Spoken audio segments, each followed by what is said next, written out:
At the outskirts of a nameless village, a quiet traveler arrived.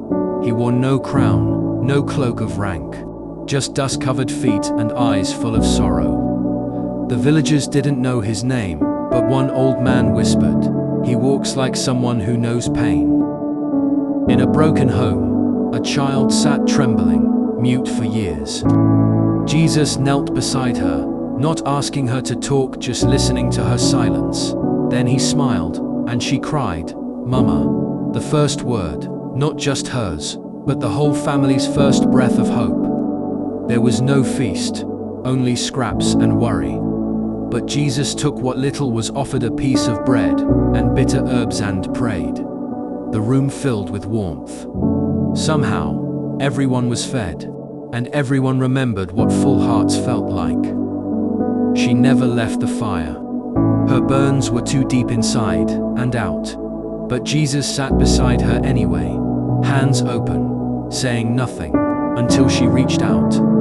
"You're not afraid of my scars," she whispered. "Neither is God," he replied. At midnight, the village well ran dry. Panic spread. Jesus walked to the dry hole, knelt, and sang, softly, as if calling the earth itself. Then water, clean, clear, overflowing. "Sometimes," he said, "faith starts by singing when it's silent." The mourning woman didn't ask for a miracle. She simply wept. Jesus touched the boy's body with closed eyes. "Wake up," he whispered, and the boy breathed. Gasps turned to laughter. Death fled without a fight. A man full of anger blocked his path. "You don't belong here," he hissed.